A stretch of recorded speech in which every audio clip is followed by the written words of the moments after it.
when I start a project, I don't know really what it will be at the end. I know maybe where I want to focus on, but even if I work with these computer-generated images, I don't know how it fits frozen characters or frozen actors with moving images. I don't know.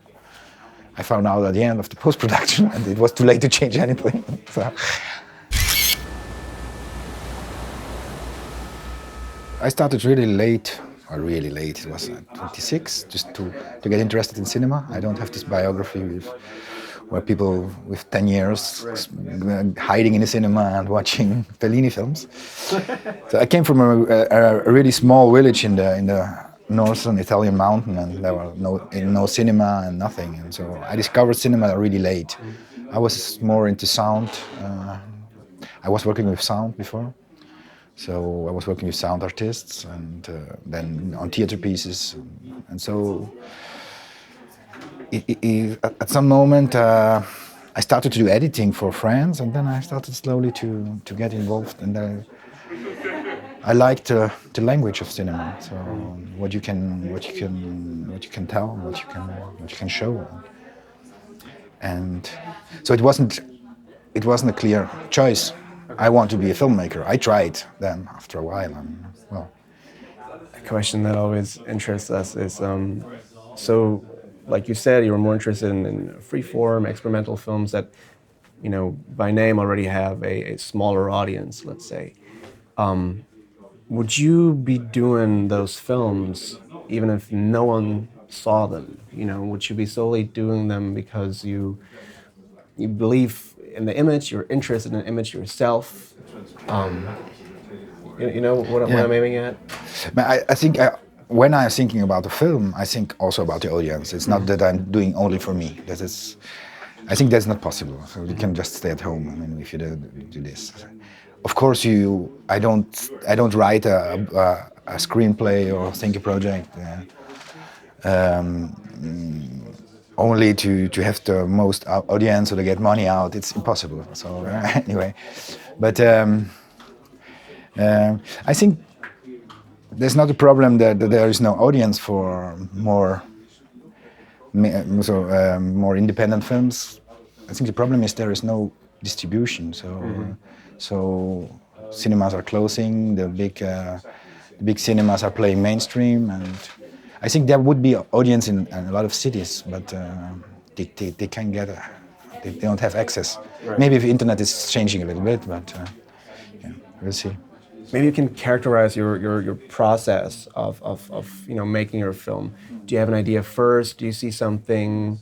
Do you have a finished film in your head, or do you just, you know, go out, shoot? I mean, your film was very specific, especially with the technical things involved.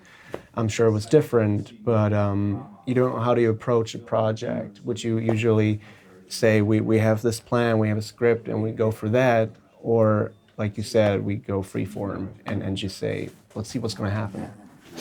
But I think first of all, there is the subject, there's a story I'm interested in, and then I start to think about what could be the form to tell this. Because I think the form is also should not be independent from the content. So if they can interact, and the form can give something more to the subject. So, and well, in my last two films, I used computer-generated images, even if I can use any 3D software. I can't even open it. But one day I started from making photos, and there was a program who gave me the chance to transform these photos in 3D models of objects. So I started to experiment with it, with my technical limits, and then I thought about the form. How can we include this in the film?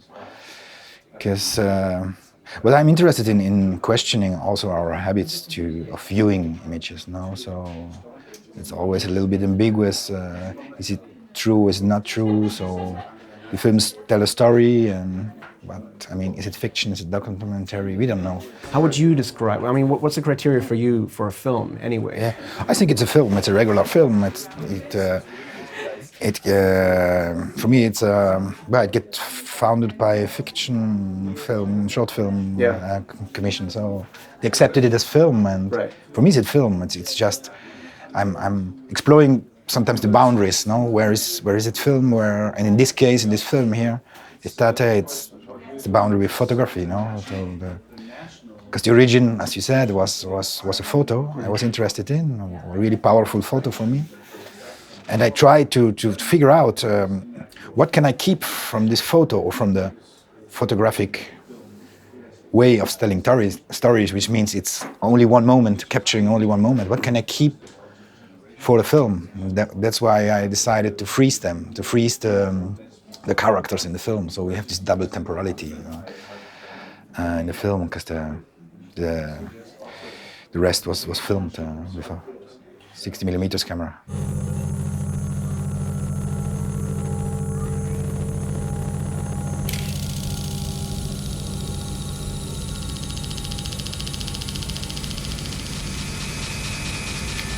But I know that a successful film is...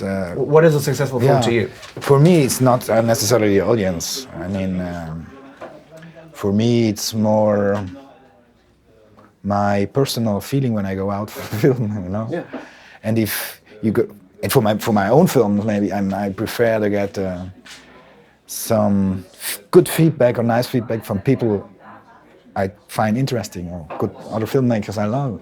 If they like my film, for me, it's a success, and not necessarily the amount of festival who invited the film. Right. So I think it's still an artistic form, so it's not there are films they are for smaller audiences because people is not used to watch them. I don't know. So it's always also some people go in the cinema. You have it often here in Berlinale, now people who from Berlin buying a ticket for Forum Film, and then they are completely shocked what they see. I know. But it's maybe they are not used to it. Maybe they can get used to it. I don't know.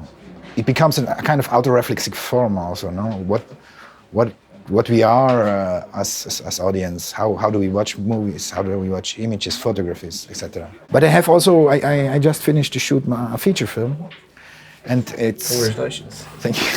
And it's more... It's not a classical film, but it's a film with a narration, and so I have also this interest in... I'm not only focused on short film or experimental films. Right. So I think there are stories who can be told in different forms. So depends on the story always. No, it's great that you keep exploring though. Yeah. I mean, because there's so many people who only do short films and then they're fixed on this one point. Yeah. We have other filmmakers who bring in the same subject almost every year in different forms. You know, sometimes it's difficult. Yeah. I mean, I can't do it. I can't do the same film every year. I mean, it's for the subject, but it's also for the form. So if I choose the subject, I'm interested in knowing more about it. It's a big privilege we have, actually, you know, to get interested in something and to say, oh, I will do some research now for a few months or on that subject. That's great.